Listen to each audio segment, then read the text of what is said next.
आपण पाहत आहात युवा शक्ती न्यूज, आवाज आपल्या हक्काचा। मी अर्थसंकल्पाच्या अधिवेशनाला सभागृहात जाण्यापूर्वी आज सकाळी आपल्याशी बोललो आणि काल तर पत्रकार परिषद घेऊन बोललेलो आहे। एकूणच गेल्या लोकसभा निवडणुकांमध्ये गेले 10 वर्ष भारतीय जनता पक्षाच्या आश्वासनांना आणि थापांना कंटाळून चिडलेल्या महाराष्ट्राने जो काही त्यांना दणका दिला, त्या दणक्याने आता यांचे डोळे थोडेसे किलकिले झाल्यासारखे वाटतायत। तरी देखील जनता यांच्या थापांवरती विश्वास ठेवेल असं मला काय वाटत नाही। महाराष्ट्रातली जनता ही सुजाण आहे, सज्ञान आहे आणि स्वाभिमानी आहे। किती यांनी फसवण्याचा प्रयत्न केला तरी देखील महाराष्ट्र ओरबाडून गुजरातला नेण्याचं जे काही षडयंत्र हे आता उघड झालेलं आहे, ज्याबद्दल मी सभागृहात जाण्यापूर्वी आपल्याशी बोललो की आता महाराष्ट्र हा गुजरातच्या पाठी गेलेला आहे। यांचा प्रयत्न हाच आहे की काहीतरी धूळफेक करायची, जनतेला फसवायचं, रेटून खोटं बोलायचं आणि पुन्हा सरकार आणून महाराष्ट्र लुबाडायला सुरुवात करायची। अनेकदा आपल्याला कल्पना असेल की निवडणूक आल्यानंतर अशा काही घोषणा केल्या जातात। आजचा हा अर्थसंकल्प म्हणजे आश्वासनांची अतिवृष्टी होती, त्याच्यामध्ये थापांचा महापूर आहे आणि सगळ्याच घटकाला आपल्या सोबत जोडून नेण्याचा एक खोटा प्रयत्न, ज्याला देवेंद्रजींच्या भाषेत खोटं नरेटिव्ह असंच या अर्थसंकल्पाचं एक वर्णन करावं लागेल। अर्थसंकल्पामध्ये आर्थिक तरतूद कशी करणार याचा कुठेही तसा उल्लेख नाहीये। माझी तर मागणी आहे किंवा आमच्या महाविकास आघाडीची मागणी अशी आहे की आजपर्यंत त्यांनी ज्या काही घोषणा केल्या गेल्या 2 वर्षात, त्यापैकी खरोखर किती अंमलात आल्या याच्याबद्दल एक तज्ज्ञांची कमिटी नेमून निवडणुकीपूर्वी श्वेतपत्रिका जाहीर करावी। अनेक योजना अशा आहेत की ज्या घोषित झाल्या परंतु प्रत्यक्षात आलेल्या नाहीयेत। या अर्थसंकल्पाचं वैशिष्ट्य म्हणजे महिलांना जरा थोडासा एक मतदानात आपल्या बाजूला करून घेण्याचा एक प्रयत्न, केविलवाणा प्रयत्न केलेला दिसतोय। मी आधीच म्हटलं होतं की महिलांसाठी लाडकी लेक किंवा लाडकी बहीण ही योजना आणत असेल तर जरूर आणा, आम्ही स्वागत करतो, पण मुलगा आणि मुलगी असा भेदभाव करू नका। मुलींसाठी काही आणत असाल तर मुलांसाठी आणा, त्याच्याबद्दल कुठे तशी काही वाच्यता नाही आहे। माता भगिनींना तुम्ही हे जे काही देत आहात जरूर द्या, पण त्याच वेळेला परत एकदा सांगेन की आज राज्यामध्ये हजारो तरुण बेकार असताना घरी गेल्यानंतर ती माता भगिनी त्याला काय उत्तर देणार, या प्रश्नाचं उत्तर या अर्थसंकल्पात कुठेही दिसत नाही। म्हणजेच काय की रोजगार वाढीसाठी कुठेही उपाययोजना नाहीत, जे काय आहे ते रेटून न्यायचं। मी शेतकऱ्यांना वीज बिल माफ करा अशी मागणी केली होती, ती त्यांनी मान्य केली, पण शेतकऱ्यांना कर्जमुक्त करा ही मागणी त्यांनी काही मान्य केलेली नाही। शेतकऱ्यांना वीज बिल माफ केल्यानंतर थकबाकी ज्यांची आहे ती थकबाकी सह हे माफ होणार आहे का? आजपर्यंत जेवढी काही थकबाकी आहे तेवढी सगळी थकबाकी तुम्ही माफ करणार आहात का? आणि वीज बिल माफ करा म्हटल्यानंतर मला आठवत आहे जुन्या एका गोष्टीची आठवण झाली। माझ्यासोबत आज नाना पण आहेत, जितेंद्र आहेत, त्यावेळेला तुमचं सरकार होतं आणि हिंदू हृदय सम्राट शिवसेना प्रमुखांनी संभाजीनगरला जाहीर मागणी केली होती किंवा आपण असं जाहीर केलं होतं की आमचं सरकार आल्यानंतर शेतकऱ्यांना वीज बिल माफ करू। तत्कालीन मुख्यमंत्री सुशील कुमार शिंदे होते, ते तत्कालीन होते आणि त्यांनी तत्काळ ती मागणी मान्य करून निवडणुकीच्या आधी 0 रकमेची बिलं ही शेतकऱ्याला द्यायला सुरुवात केली। त्याच्यानंतर निवडणुका झाल्या, पुन्हा एकदा काँग्रेसचं सरकार आलं, विलासराव देशमुख मुख्यमंत्री झाले आणि निवडणूक झाल्यानंतर महिनाभरानंतर दामदुपटीने वीज भरणा करा नाहीतर तुमचं कनेक्शन कापून टाकू ही दरडावणी सुरू झाली। मला असं वाटतं तशीच ही थोडीशी गोष्ट दिसते, कारण वीज बिल माफ केल्यानंतर इतर जे काही शेतकऱ्यांचे प्रश्न आहेत, बी बियाणं आहे, इतर शेतीचे अवजार आहेत, आम्ही आमच्या लोकसभेच्या वचननाम्यात म्हटलं होतं की या सगळ्यांवरचा जीएसटी आम्ही माफ करू, कारण शेतकऱ्यांचं जे गणित आहे त्यांनी सांगितलं होतं की तुम्ही म्हणजे हे केंद्र सरकार दरवर्षी 6,000 रुपये जर शेतकऱ्याला देत असेल तर साधी गोष्ट त्यांनी सांगितली होती की जर वर्षाला 1 लाखाचं खत शेतकऱ्याला लागत असेल, आता किती टक्के त्याच्यावर जीएसटी मला वाटतं थोडी कमी केली आहे, आता 5%, पण नाहीतर 18% जीएसटी खतावरती होती. म्हणजे काय, 1 लाखाचं खत विकत घेतलं तर 18,000 रुपये त्या खतापोटीच खताच्या रकमेतूनच सरकारकडे जमा होतात आणि 18,000 कोटीतून 6,000 कोटी तुम्ही देणार म्हणजे 12,000 हे आमचेच तुमच्याकडे बाकी आहेत. असे सगळ्यांवरती म्हणजे बी बियाणे असेल, खतं आहेत, काही जंतुनाशक फवारण्या आहेत, त्याच्यानंतर कृषी पंप आहेत, ही सगळी म्हणजे शेतकऱ्याला एका बाजूने लुटायचं आणि दुसऱ्या बाजूने उदारपणाचा आव आणायचा, हा सगळा आव, हे सगळं ढोंग हे शेतकरी भोगतायत. आणि जर या सरकारला असं वाटत असेल की अशा काही खोट्या मलमपट्ट्या दाखवण्यासारखं केलं तर हे सगळे चिडलेले लोक शांत होतील, अजिबात होणार नाही. शेतकरी आणि संपूर्ण महाराष्ट्रातली जनता पुन्हा वाट बघते की विधानसभेच्या निवडणुका कधी होत आहेत. आणि मला खात्री आहे की ह्यांचं हे काही ढोंग आहे. आपण दरवेळेला असं म्हणतो ना की लबाडा घरचं अवतण, जेवल्याशिवाय खरं मानायचं नाही, तर हे लबाडा घरचं अवतण आहे. या खोट्या गोष्टी आहेत आणि या सगळ्या थापा, जसं अच्छे दिन आएंगे, 15 लाख रुपये येतील, आता कोणी त्याच्याबद्दल बोलत नाही.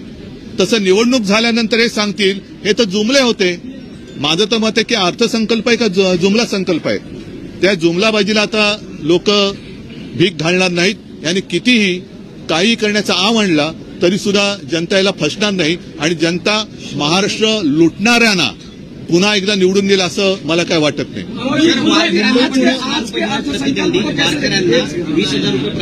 हो, त्यांनी वारकऱ्यांची, मी म्हणेन वारकऱ्यांचा अपमान आहे. कारण ही संत परंपरा ही अत्यंत निस्पृहपणे आपण जर का, कारण मी ती वारी एरियल फोटोग्राफी करताना पण पाहिले, प्रत्यक्ष वारीत चाललो पण आहे, त्यांच्याकडे त्यांचं सामान असं काही नसतं, देहभान हरपून ते विठू नामाचा गजर करत जात असतं, त्यांना पैशांनी काही देणं घेणं नसतं. पण आता ती सुद्धा विकत घेण्याची परंपरा हे सुरू करते की काय, कारण 1000 वर्षांची ही परंपरा आहे, 700-800 ते 1000 वर्षाची. आजपर्यंत त्यांना कुठेही तशी काही कोणी गरज लागली, कारण त्यांचं सगळं काय असतं तो विठुराय आहे. म्हणजे अनेक वारकरी हजारो लाखोच्या संख्येने तिकडे जातात. मंदिरात त्यांना प्रवेश मिळत पण नाही, कारण एवढी गर्दी असते की मंदिराजवळ पण ते जाऊ शकत नाही. पण त्या मंदिराचा कळस बघून त्याच्यात ते आयुष्य सार्थकी लागलं असं मानतात. त्यांना तुम्ही पैशाचा लोभ दाखवू शकत नाही. एक गोष्ट अशी आहे, मला वाटतं ते आणखीन कुठलं ते अल्पसंख्याकांचं मौलाना आझाद, त्याची तरतूद वाढवली. म्हणजे या सरकारने आता हिंदुत्व सोडलं का? या सरकारने हिंदुत्व का सोडलं? निवडणुका तोंडावर आल्या म्हणून या सरकारने हिंदुत्व सोडलंय का? त्याची तरतूद त्यांनी वाढवली, मग यांनी सुद्धा हिंदुत्व सोडले.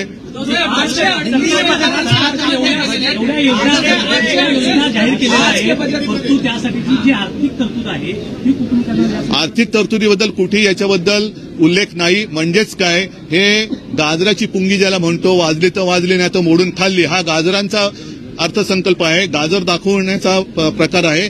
आर्थिक तरतूद याच्यामध्ये कुठेही दाखवलेली नाहीये आणि त्याच्याबद्दल आम्ही जशी माहिती आम्हाला मिळेल तसतसं येत्या काही दिवसांमध्ये सगळ्यांची सल्लामसलत करून आम्ही त्याच्यावरची मतं मांडूच. पण आर्थिक तरतूद कुठून आणणार? मोदी देणार आहेत का पैसे? मोदी पैसे देणार आहेत का? जर देश, माझं राज्य कर्जबाजारी होत असेल, त्याच्यामध्ये रोजगाराची नवीन संधी उपलब्ध होत नसेल, तर मोफत तुम्ही शिक्षण द्या, मोफत घरामध्ये पैसे द्या, पण करता करविता ज्याला म्हणतो, कर्तेपणा, हा महाराष्ट्राच्या रगारगात आहे. महाराष्ट्र स्वाभिमानी आहे. महाराष्ट्रामध्ये कर्तबगार पुरुष आणि कर्तबगार महिला ही महाराष्ट्राची संस्कृती आणि महाराष्ट्राची परंपरा आहे.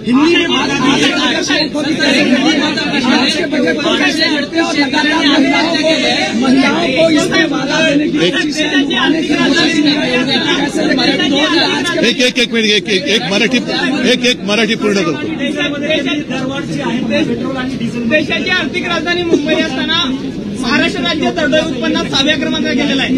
अरे थांब ना, हा प्रश्न विचारतो ना, जरा थांब ना. देशाची आर्थिक राजधानी मुंबई असताना महाराष्ट्र राज्य दरडोई उत्पन्नामध्ये 6व्या क्रमांकावर गेला आहे. कशा बघता राज्यामध्ये? नाही, हे सगळं बघताना फार यातना होत आहेत, फार वेदना होते. आम्ही त्याच्याबद्दल नक्कीच सरकारला जाब विचारू. पण मी आज उघड, जसं मी जनतेचं न्यायालय म्हणतो तसं महाराष्ट्रातल्या जनतेला आवाहन करतोय की आपल्या डोळ्यात देखत महाराष्ट्र ओरबाडला जातोय, महाराष्ट्र लुटला जातोय. अगदी गुजरात पुढे गेला म्हणून पोटदुखी नाहीये, पण महाराष्ट्र कर्तबगार असताना इतर राज्यांपेक्षा मागे जाऊच कसा शकतो? आज महाराष्ट्र संपूर्ण देशात 6व्या-7व्या क्रमांकावरती गेलेला आहे. मग महाराष्ट्रातलं ते सगळं कर्तृत्व गेलं कुठे? आणि असा हा महाराष्ट्र एका बाजूने खाली जात असताना पुन्हा त्याला आणखीन खाली ढकलण्यासाठी या सोयी सुविधांची खिरापत वाटल्यासारखं दाखवून परत जर काही निवडून येण्याची स्वप्न बघत असतील तर मला नाही वाटत महाराष्ट्र यांना पुन्हा निवडून देईल. कारण महाराष्ट्र लुटला जातोय आणि महाराष्ट्र लुटणाऱ्यांना मदत करणाऱ्यांना महाराष्ट्र पुन्हा निवडून देणार नाही. आज के बजट को मोदी कैसे देखते हैं, किस तरीके से महिलाओं को लुभाने की कोशिश हुई है, खास करके ये वोटिंग अरे थांब एक बार मराठी पुरा होने दो. चलो. 4 महिन्यात या चालू वर्षात 838 शेतकऱ्यांनी आत्महत्या केल्या आणि त्यातल्या फक्त 104 लोकांनाच मदत आतापर्यंत सरकारकडनं मिळालेली आहे. किती एक भयानक स्वरूप हे पाहायला ही भीषणता आणि हे भीषण वास्तव हे फार भीषण म्हटल्यानंतर भयानक आहे. आणि म्हणूनच मी म्हटलं की मी सभागृहात जाण्यापूर्वी आपल्याशी बोललो होतो की शेतकऱ्यांना वीज बिल माफ करा. त्यांनी ते वीज बिल माफ केल्यासारखं दाखवलंय, पण किती काळ राहणार आहे, थकबाकीचं काय होणार आहे, आणि ज्यांनी आजपर्यंत आत्महत्या केली त्यांची घरं उजाड पडलेत. या शेतकऱ्यांना आपत्कालीन मदत ही पोचलेली नाहीये. पंचनाम्यांची थोतांड आणि पंचनाम्यांची नाटकं झाली पण मदत काही पोचत नाही. कर्जबाजारी शेतकरी जो झालेला आहे त्याच्यासाठी तुम्ही काय दिलासा देणार आहात त्याच्याबद्दल काही उल्लेख नाहीये. बोगस बी बियाणं हा एक विषय असतो. बी बियाण्याच्या वाढत्या किमती, खतांच्या वाढत्या किमती, आणि त्याच्यानंतर सगळ्यात महत्वाचा की पीक आल्यानंतर हमी भावाचं काय. जर माल पडून राहणार असेल, मगाशीच कोणीतरी म्हटलं की दूध उत्पादक शेतकऱ्यांनी आज आंदोलन केलं.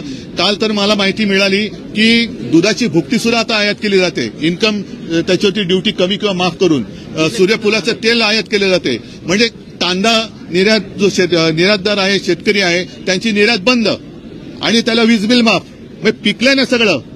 तुम्ही एक गोष्ट करून चालणार नाही. वीज बिल माफ केलं तर त्याच्यानंतर ते जे काय उत्पन्न येईल, पीक येईल, त्याच्या पुढे त्याला किंमत कशी देणार. आणि परत एकदा सांगतो की अगदी मोफत शिक्षणाची सोय जरी केली तरी शिकल्या सवरलेल्यांना पुढे त्या शिक्षणाचं करायचं काय. कारण शिकल्यानंतर परीक्षा द्यायला गेल्यानंतर पेपर लीक होणार असेल तर त्या शिक्षणाचा उपयोग काय, आणि मग परत नोकरीचं काय. म्हणजे थोडक्यात की असं हे सरकार करू इच्छित आहे की महाराष्ट्रातलं प्रत्येक घर हे मोदींवरती अवलंबून राहायला पाहिजे. मोदी तुम्हाला दरमहा काय देतील ते देतील, घ्या आणि गपरा. मला वाटतं नाना आता थोडं हिंदी में बात करू पहिले नाना.